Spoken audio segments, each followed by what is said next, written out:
You walk down the stairs of your office, everyone bid bye to you. You started to drive, and these 3 years started to flash in front of your mind.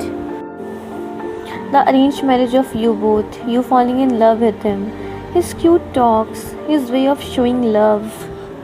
Suddenly, you stopped the car. As the signal was red, you thought of calling him, so you dialed his number and he picked up the call. You asked, I'm busy, I'll be late today. And the call got cut. You wanted to say that it was your 3-year anniversary, but he didn't listen. You wanted to ask him whether he ate or not, but he was not interested. You wanted to ask him about his headache, but he wasn't bothered by your talks. Your thoughts were interrupted by the loud horns. The signal was green. You started to drive the car, remembering the day just 3 years ago.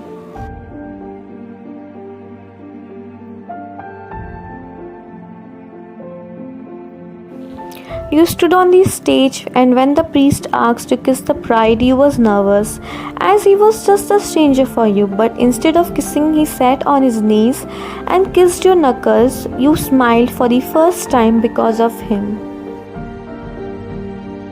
The night was dark. You sat on the bed, all frightened. That what if he won't be supportive for you? That what if he will force him up on you? And just then he entered. You started to sweat more. He said, "Hi, I am V." You didn't reply him. He was moving forward. "Hey, hello." You said in nervousness, See, I know you are my husband, but I really don't know you. And it was getting hard for you to speak. He was coming closer to you, and it was getting hard for you to breathe properly. As he was trying to hold your hand, you looked at him in shock when he held your hands very tightly. He said, "Chill, I won't eat you. Yeah, I'm a non-vegetarian, but not a man-eater." But you were still in shock. He gave you a glass of water to drink and made you sit on the bed. You gulped the water very quickly. He sat near you. "See, I know you are my wife. But I know that it is our arranged marriage, and so it will take time. So we will take it slow. But don't make me wait for years. As you know, I'll be old, so you won't be liking me. Is it? You don't like me?" Replied fastly, "No, I will." Girl, that was fast. Okay, but wait, you are smiling. This is the first time I saw this beautiful pair of petals smiling. You are beautiful. You blushed hard hearing his remarks. He asked, "So, okay, tell me, how should we start?" "Okay, let's be friends. Okay, partner?" Saying this, he forwarded his hands. You shook hands with him and said, We should change." Do you want to change together?" "Anu," he said while laughing, "I was joking. You are too innocent. You can change here, and I am going to the washroom, and if you need anything, you can ask me." He said this with a wink. You blushed and smiled for the second time, but now you felt was really that respect for him. Now you both were laying on the bed facing opposite to each other. He suddenly asked, "Ryan, can I hug you?" You was about to say, but he hugged you. You was feeling something different. It wasn't uneasiness. You felt good. You felt respected. You felt protected. And that's what you wanted? You woke up in the morning and started to cook his breakfast for him. He got down and sat. He said, "Oh, my wife cooked food for me." You smiled and some butterfly took birth in your stomach. He was eating your food, and here your heart was thumping very fastly, like it will burst in any second. After eating, he didn't said anything, so it was making you sad. Was it that bad? No, absolutely not. The food was really tasty, and thank you. He got up and kissed your forehead. The butterfly came out of the cocoons in your stomach, and after saying bye, he left.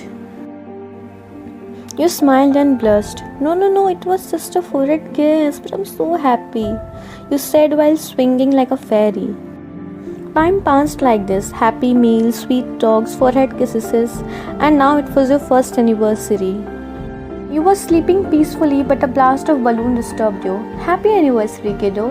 He wished you and he always used to call you kiddo.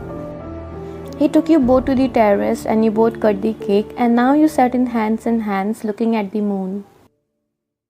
He asked, "Do you like the surprise?" "Liked? I love the surprise, thank you, but I also want to give you something." He was confused. "What?" excitedly. You was nervous. You got up followed by him. You came close to him and he was noticing all your sweat, your shrinking of hands, so he moved back.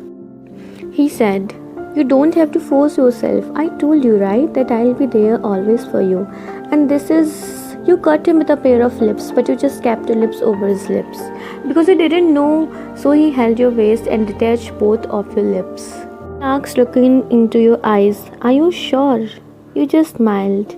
He pulled you towards him by your waist and his hand traveled to your neck. Your hands traveled to his ears. The kiss was deep. He was guiding you and you was following him. You stopped the car in front of your house. You got down from the car and entered your house. You prepared food for him and cake for him. It was 5 minutes left to 12. You started to wait and you wore a nice dress. It was his favorite dress. You waited 10 minutes, 20 minutes, 1 hour, 2 hours, but he didn't came. The door creaked and he entered around 2 a.m. You was about to ask him, but he showed his hand saying, "No, not now." And now he left to his room saying this. You looked at the cake, decorations, the lightings used. You put the cake in the fridge and you walked to the room. You entered your room and you saw him sleeping. You walked to the bed and tried to sleep, but after some time, you felt 2 strong arms wrapping on your waist. "I'm so tired." He started to kiss your neck. He slowly turned you and opened your robe. "New clothes? Any occasion? Looking beautiful." He started to kiss you more. He gave you a hickey, but it pained very much. But not on your neck, but on your heart. He was over you and you was just laying there, feeling nothing at all. And the feeling that you was having, it was not explainable. It was 4 a.m. He was sleeping. You walked to the washroom and looked at the mirror. You looked at the hickey in the mirror. It was always this. It was my body. You tried to wipe the mark of the hickey with the tissue paper, but couldn't do it, and it pained more. You fell on the ground crying uncontrollably. You asked yourself, why? Why it has to be like this? It was his birthday, so you prepared everything for him, and you really wanted to make him yours. When he entered, he smiled looking at you. You wore a beautiful gown. He hugged you. You made him walk on the rose petals. That was nothing but love. Your love for him. You both cut the cake and then you hugged him very tightly, saying, "Vi, please make me yours." He smiled and said, "My pleasure." He made you lay on the sofa and he started to undress you. He loved you the whole night, and every time he asked you whether you were right or not, whether you are fine, that you are okay. I hope it's not hurting, and you loved every bit of moment. That night you cried out because of his love for you. But after that day something changed.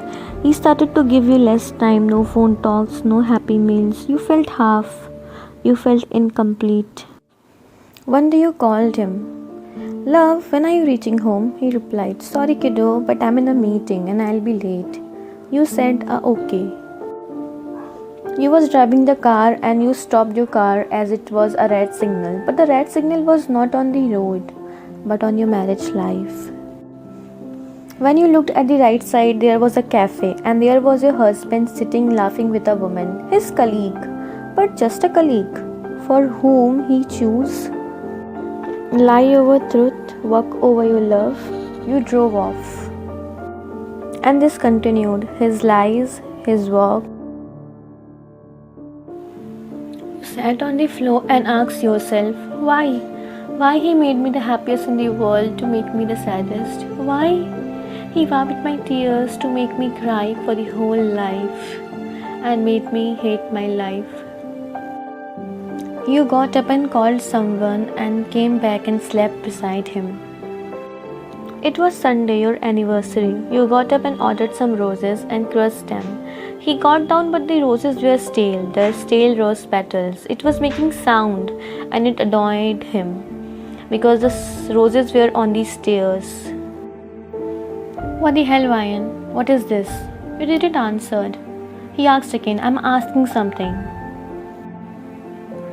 These rose petals, this is me. Because of you, my love, my care, my pain, all because of you, Mr. Kim Taeyong. What? Did you lost your senses?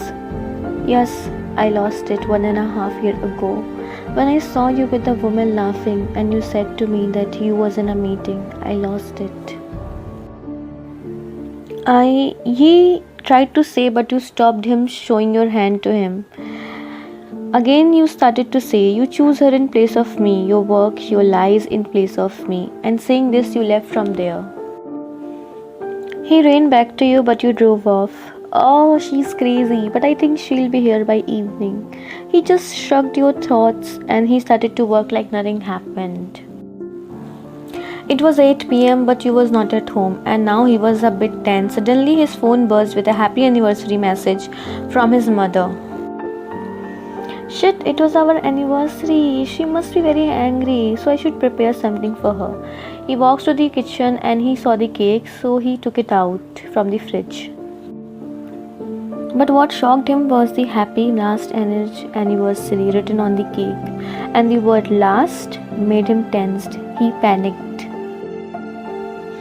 The stale roses, the petals, the last word. He tried to call you but it was off.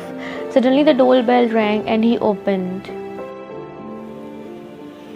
It was a delivery man but he thought it should be you. When he opened the letter, he was shocked. It was a divorce paper but with a ring and a letter in it. He started to read the letter. I am leaving because I can't take it. I can't see you with other women. Your lies, your excuses, our anniversary. Our 3-year anniversary, but you did something that broke me. If I was not good, you could have told me. If I was not worth of you, you could have told me. But I have must tried to make you happy, but what you did broke me up. Bye, V. No, you are the best. Ryan, come back to me. You both stood on the different side of the road, but no one crossed. You didn't care. You didn't trust it. No one crossed the road of ego, of pain, care, and you both were apart from each other. Maybe not in terms of hurt, but in terms of pain. Some stories are ended by God and some stories are ended by us.